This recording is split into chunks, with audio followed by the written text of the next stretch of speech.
Good morning, it's Talking Reds. Welcome. It is John Gibbons here with Josh Sexton. Atkinson.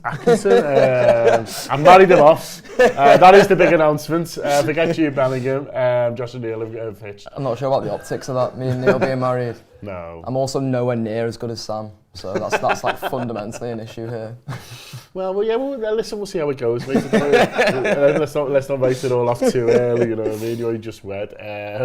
My head's gone, everyone's head's gone. Jude Bellingham went from, it was mad how we apparently put a bid in to, no, we're not buying him within it. It was within a length of game of football. Yeah. We were playing 5-a-side last night, and it was sandwiched with this. Yeah, well, I was saying in one of our group chats, because Harriet, Fuad's mum was blaming Harriet for not signing Jude Bellingham, basically. So I was like, I can get on board with that. We'll leave Harriet for 1 hour, and suddenly she's told Jude to fuck off. So that's like, that's an issue, isn't it? But yeah, it was just a mad chain of events, and that's why I almost don't feel like this is the full story, is because of how mad that chain of events is. But yeah, strange, very Liverpool transfer dealing in this current climate.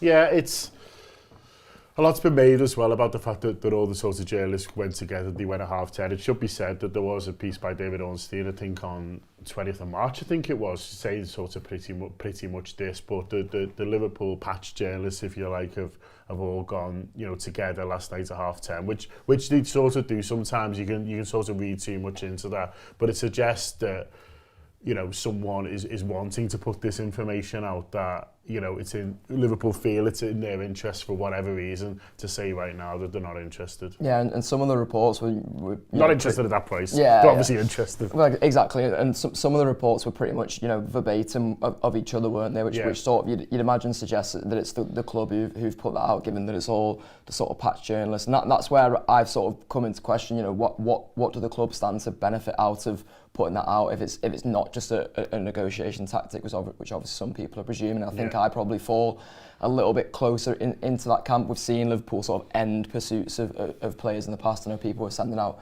screenshots of Thiago and Alisson in particular last night to sort of suggest when Danny Ward was going to be number one. Yeah, exactly. Like there's been times in the past where Liverpool have briefed this sort of thing as a negotiating tactic. Almost seemed like they're stepping away from the negotiation, and then hopefully, you know, whatever their desired outcome is of doing that comes to fruition. And maybe that's me just being eternal optimist. There's obviously, you know, there were going to be snags along this deal. I sort of believed that if Liverpool weren't to get top four, then I couldn't see Jude Bellingham coming here. I just hope he doesn't go to Manchester City off the back of that. But then maybe this is just the start of Liverpool, you know, standing down from that process, throwing their sort of net out elsewhere and seeing what else comes up. Yeah, there's obviously a number of theories that have come out sort of since then.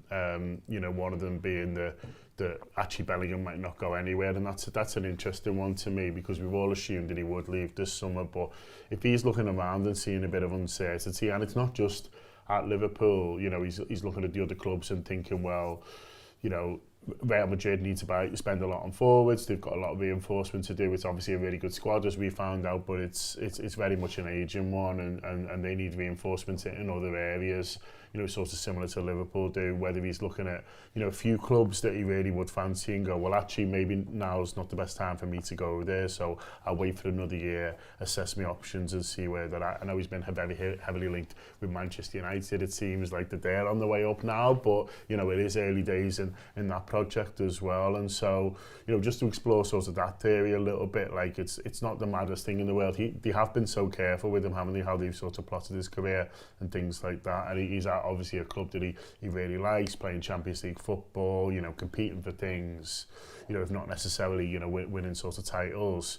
You know, if he was to say, well, actually, I'm going to assess my options might be better next summer for me, but also a bit more clear in terms of, you know, who the rising power in European football is, if you like. Yeah, and I guess he probably would be wary, and his team would be wary of him getting caught in a bit of a fire sale, which is what it is this summer. There's obviously a lot of clubs who feel like at the moment they need to strengthen, Liverpool obviously being one of them, but then there's a couple of others you mentioned there. You know, City have got a few lads who are being linked with a move away in the summer, so they'll probably feel like they need in particular midfield reinforcements. Real Madrid have clearly been in for his signature. It seems like Real Madrid are just determined to, you know, obviously replace this older guard with some of the best sort of young blood in Europe. I think a few people were confused why Real Madrid would even be in for him given the sort of younger midfield options they've got. But maybe, you know, he'd be looking at that and thinking, well, ultimately what I want to do is win the Champions League, and where is the best, you know, chance I've got of winning the Champions League. It feels like to me that if you looked at it over the past few years in particular and looked to the next few years ahead, like I believe that Real Madrid are going to win the Champions League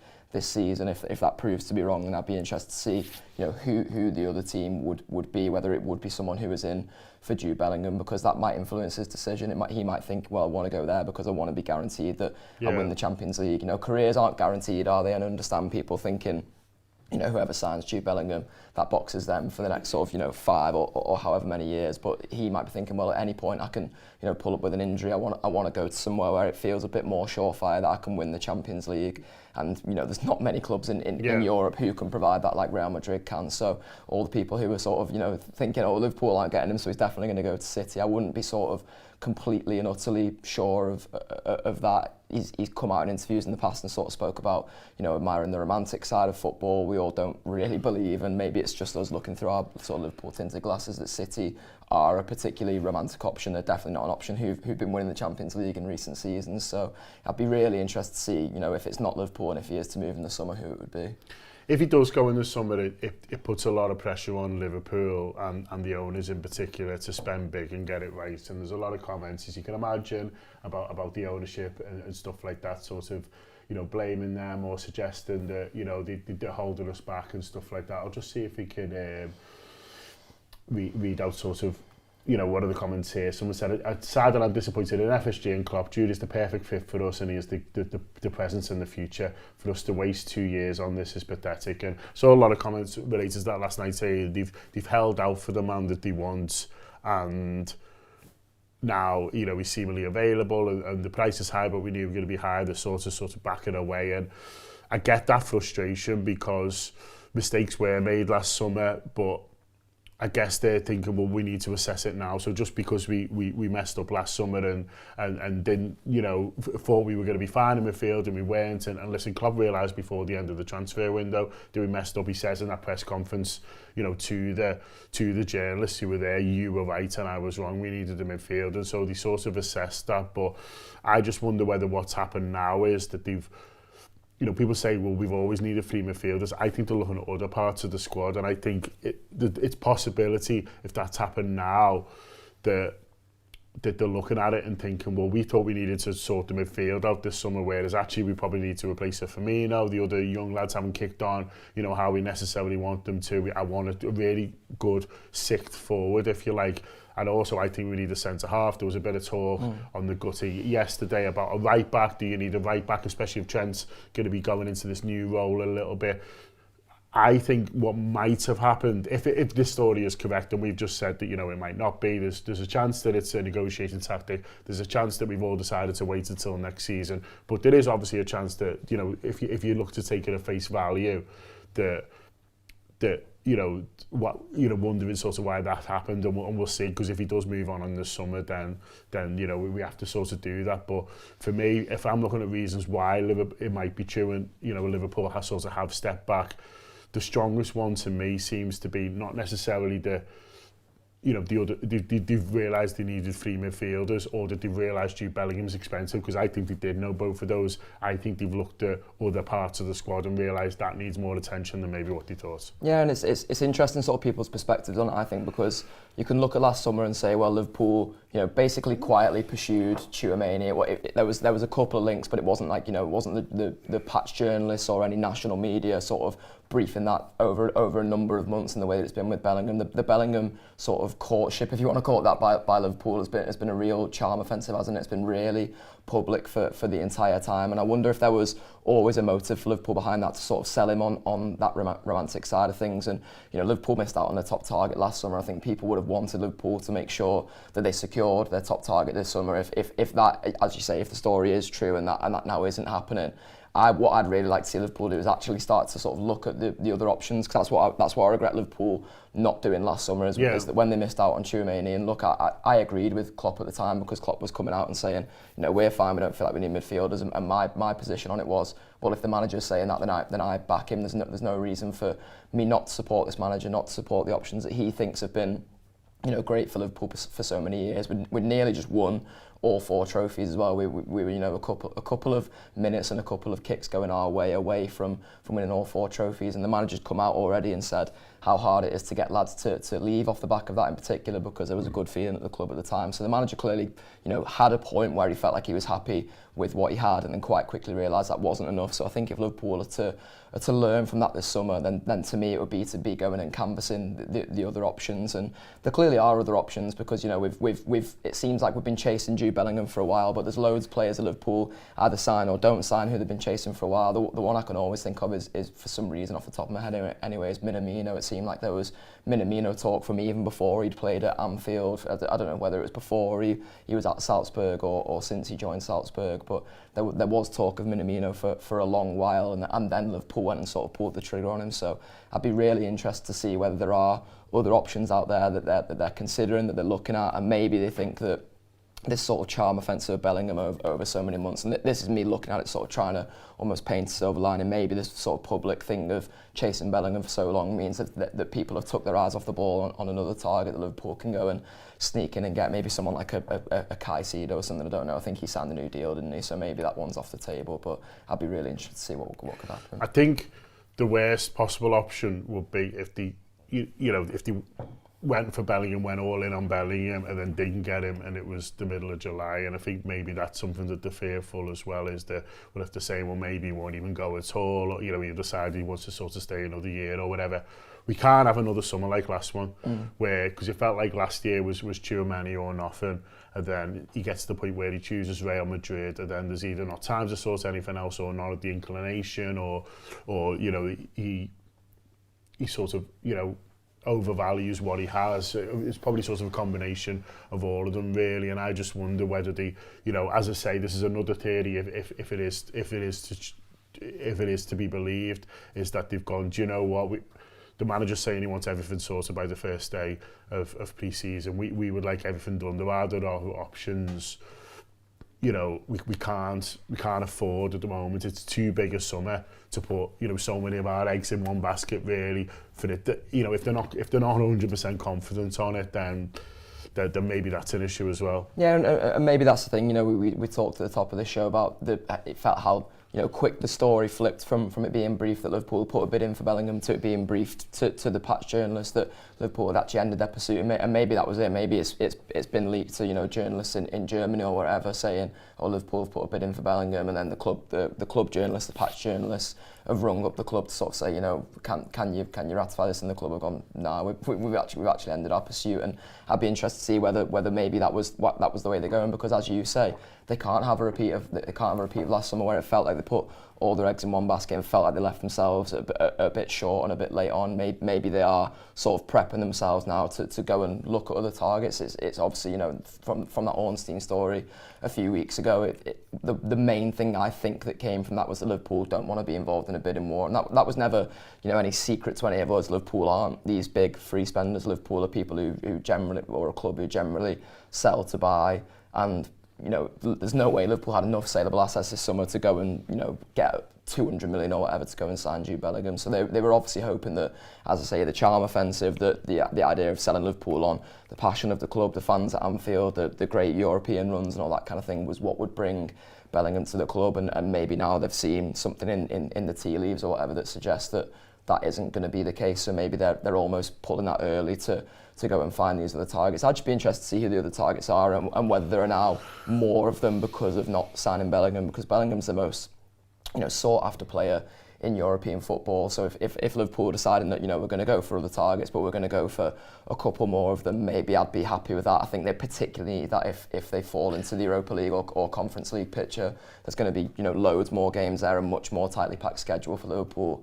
Yeah, I'd just be really interested to see which way it goes. It's a really interesting point, mate, because, you know, for a while I've been thinking, well, for example, if we can't get you, if we're going for Jude Bellingham, then you can't be in for Declan Rice, for example, because he's probably, what, 80 million quid, do we think, sort of give or take. That's where I've sort of pitched it in my head, what West Ham wants, and so I'm thinking, well, if we're spending 120 on Bellingham, the idea that we then do 80 on another midfielder, and then there's another midfielder on top of that, and maybe a forward, just sort of felt a bit rich for me. So everyone I was thinking of in my head for the other midfielders was around sort of 30 to 50 million pound mark, the kind of areas where Liverpool have always shopped in, to be fair. But, you know, you're right to say that there is maybe some options. Even Casido was another one who I thought he's probably got a bit expensive for us now if we're in for Bellingham. Well, if you're not, but you know, suddenly you're looking at it and thinking, well, we can do Rice and Casido or whoever it is you sort of want to throw in. For me, the most important thing, someone's put on here, a comment from someone called KK, surely the fans turn on the owners. Well, first of all, there's a decent proportion who already have. Yeah. I think it is fair to say, and obviously they'll be, you know, very vocal on stuff like this.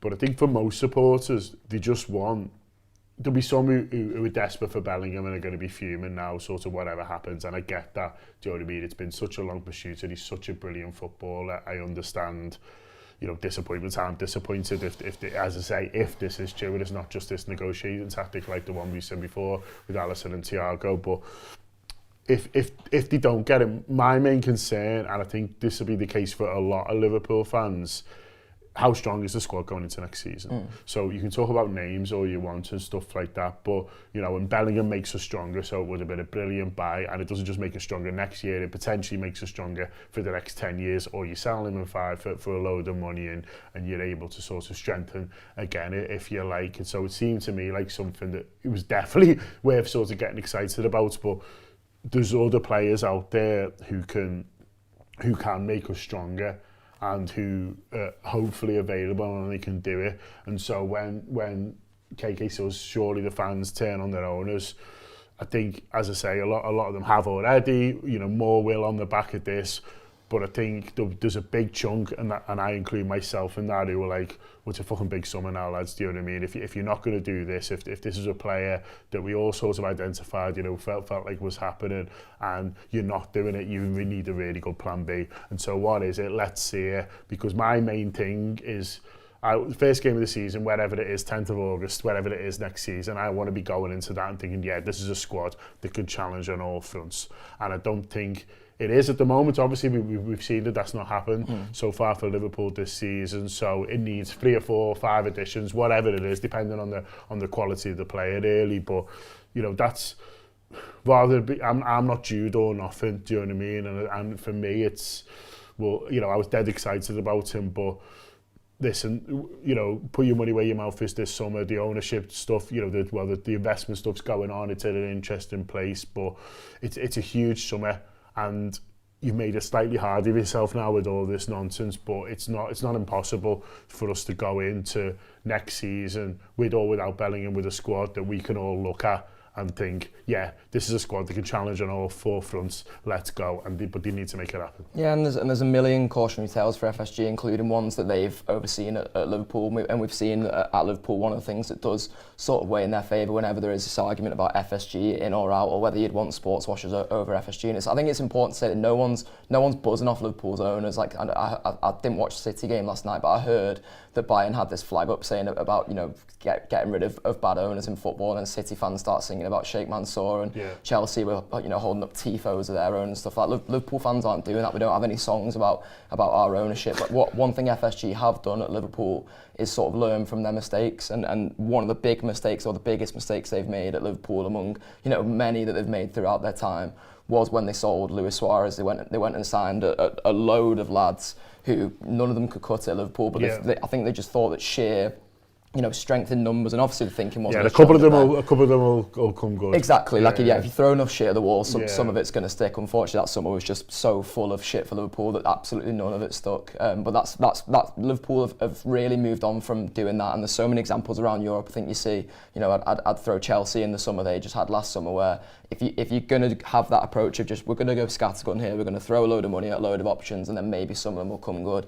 I just don't think that works. I think you do need joined up thinking, and it's why I still hope that Liverpool are looking at it and thinking, well, we still need to sign one belter. If it's not Jude Bellingham, then it's going to be, you know, if he goes to Madrid, we'll go and ask him about Valverde, or you know, someone along those lines, because I think that's what Liverpool need to be looking at doing still. Like, in my mind, I had it that if Bellingham was going to sign for Liverpool, you'd maybe go for like a Mateus Nunes from Wolves because his price point doesn't seem too high, and then maybe you sign a sort of Premier League proven centre back, and that, or someone who can play a little bit of right back, and that would maybe do for me in terms of, you know, having 3 or 4 options through the door, it not being a complete squad overhaul, because we've seen that complete squad overhauls don't work, at least in the next season. If Liverpool want to be challenging next season, and maybe we're being blind sort of, or naive to think that will be the case. Maybe it's going to take Liverpool to have this big summer, spend a load of money, and it be, you know, we're not going to challenge this season or the season coming. We're going to get top 4 again. We're going to get back into the Champions League, and then that's the season where we're going to have a sort of all-out assault on both. But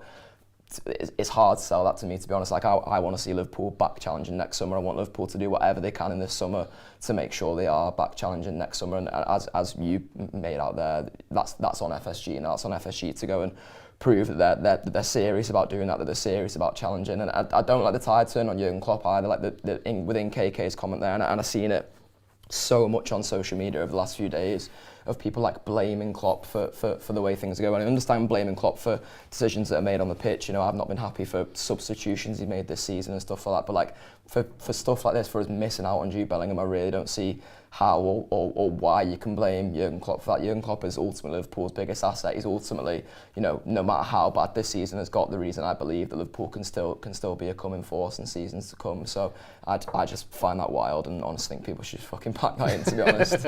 Pack it in. Yeah. Especially you, KK. Listen, there's absolutely loads more on this, as you can imagine. Rob is away, but he's doing an emergency gutter, his second gutter of the week that's been recorded pretty much straight after this, actually. So Rob is away in Portugal on holiday, but transfers never sleep, neither does Rob. It's all he's thinking about anyway, so he might as well be talking about it into his computer. A few more of the team are going to be joining Rob to talk about that, so making sure you subscribe to the Anfield Wrap. Rob is going to be exploring all the theories that I did, and absolutely loads more on top of that as well, as you can imagine. Ones that just pop into his head, all sorts, but it's going to be a very, very Jude Bellingham focused show. So make sure you subscribe to the Anfield Wrap, download the app and get that. Obviously loads of other great stuff on there as well, but it is a very Jude Bellingham focused day, so much more of that yet to come today on the Wrap. I will say though, the Liverpool Football Club have made one huge signing, someone they're very lucky to get, Michael Manning, who's part of our marketing team. He joined us about 2 years ago in lockdown, and has been a huge asset to us. He's been great to work with. He's a dead sound lad. He works really hard on everything that we do. He's brilliant on all the stuff around the game, all the women's stuff. He works more hours than anyone, and we're really, really sad to see him go, but we're made up he's off to LFC. I don't even know if I'm allowed to say that, to be honest with you, but fucking I've said it now, it's live. So I've done it, but we're going to miss him, aren't we? Yeah, we are. We've got a nice little leave and do for him today. He's sat in the background there getting all emotional. We're going out for pizza today, which would be nice. It'd be nice to sort of give him a nice send off, because it's been a whirlwind, hasn't it? Like you say, we signed him in lockdown. We did a lockdown Zoom with our subscribers in which he got called a legless cunt.